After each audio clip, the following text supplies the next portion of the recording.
Hello there. This is a bonus lesson to go a little more in depth into the properties of ionic compounds and to learn about the nomenclature, which is done as an independent study in my class.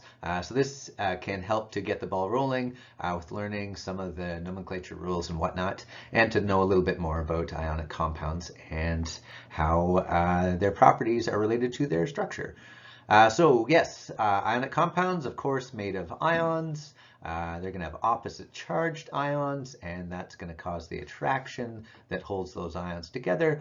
The formula is just a ratio of the ions that are in any particular lattice. And if you look at these crystals that are formed from ionic compounds under a microscope, you'll see that they have these nice crystalline shapes. Table salt is a cubic shape. This other one, which is copper sulfate, I think, a little more irregular. I think that might be because it's a hydrated crystal. Okay, so let's move on.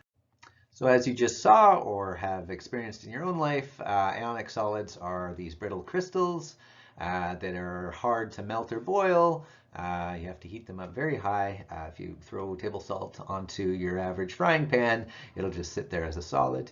They do conduct electricity if they're melted, but not as a solid. The other option is dissolving them in water. Here we have some pure water. It's deionized, and if you put the leads into that water, the light bulb will not go on. But with the salt water, the sodium ions and the chlorine ions allow electrical charge to be conducted, and that conductivity causes the bulb to glow. Ionic bonds form when there's a difference in electronegativity of the atoms involved. So sodium chloride, if you look up sodium and chlorine on the electronegativity chart, you'll see there's a difference of 2.1 Paulings, whatever the units are of that scale. And then if you look at water, you can see that it has a larger electronegativity difference between the hydrogen and the oxygen, and it's of 1.4. And so 1.4 is down here, and it's in the covalent bond range. So that means it's not ionic, but the sodium chloride has a difference of 2.1, which is over here, which means it is, right? So ionic compounds are the result of ions which formed when one element gives up an electron and another one accepts it. That means this guy is going to have a positive charge and this one will have a negative charge. And then those oppositely charged particles will then stick together in this repeating pattern called a lattice. And that lattice repeating pattern is what gives you the crystalline shapes that you see with ionic compounds if you look at them under a microscope, or if you're lucky to see really big ones that you can grow. And that also means that they're very brittle. They don't conduct electricity very well because the electrons are stuck with the ions and they can't move from place to place. And they'll have a pretty high melting and boiling point because of the strength of that attraction. Now, the bond between ions in an ionic compound can be broken, and this can happen if you melt it at a high enough temperature or if you dissolve it in something like water. So once dissolved, those ions will then be free to move, and then electricity can be carried from one place to another. And you can see that with this little conductivity apparatus here. This is pure water. It's been deionized, has no ions in it. And that means that electrons cannot get from the one lead here to the other lead over here.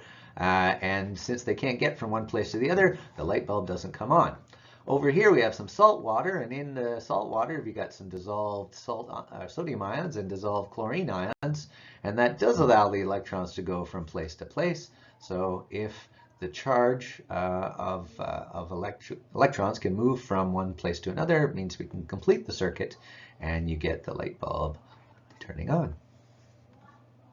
So you're going to see different ionic compounds. The simplest ones, and that you probably learned in previous years, are binary compounds. That means they have two elements. So sodium chloride is a great example, right? You got a sodium and a chlorine.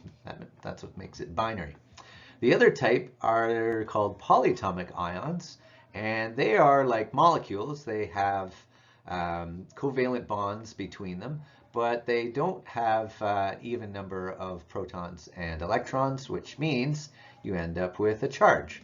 So things like sulfate, SO4, has a charge of -2 because it has 2 extra electrons in its structure. So those type of ions will bond in the same way. They're just, bigger, and you might have a different shape of crystal, but they work the same way when it comes to the bonding. So some metals have more than one charge that is possible to use in an ionic compound.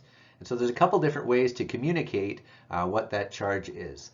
The modern way that most of our compounds will use uses a Roman numeral to give the charge of the element. So you got lead with a +2 charge, and so you just say lead with the Roman numeral for 2.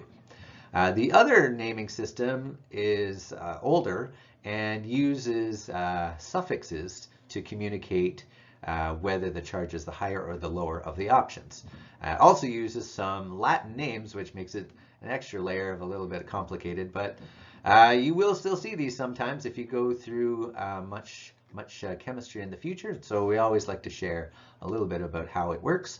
Basically, you take the Latin name and you take off the that's on the end here, and you stick on an ic if it's the higher one, and us if it's the lower one, right?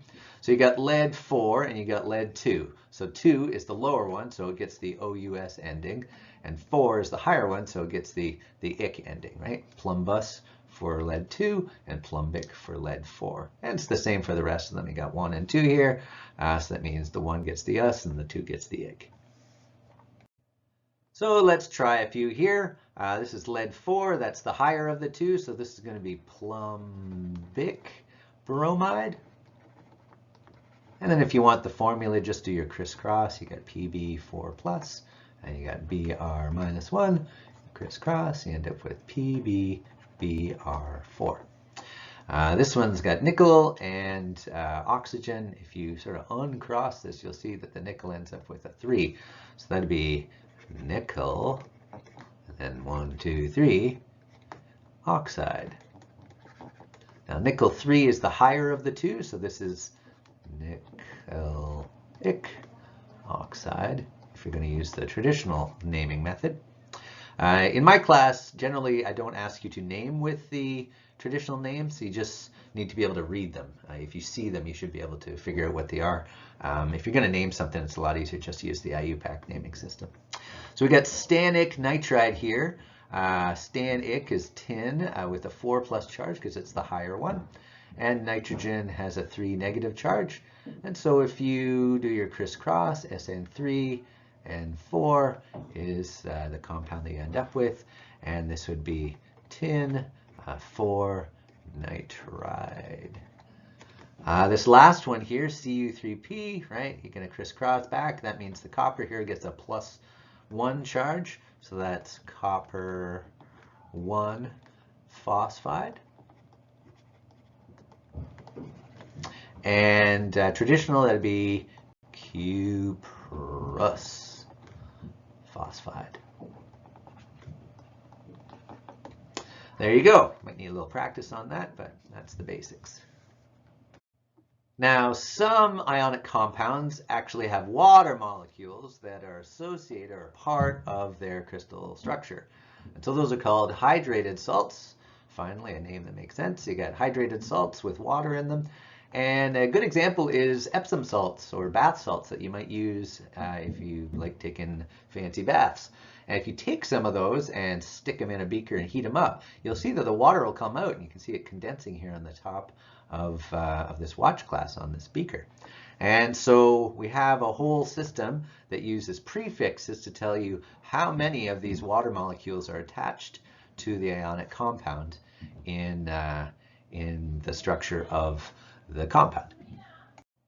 So the naming follows this pretty straightforward system using these prefixes. So if you see that there's 5 waters there, you go down to 5, and we're going to say penta, and you just put the word hydrate on the end. So pentahydrate for the name. And this is magnesium carbonate octahydrate. Octa, just like an octopus, is going to have 8 water molecules. And that's how you can work out what that part of the formula will look like from the name, or vice versa. All right, hope that helps. Get some practice. We'll see you soon.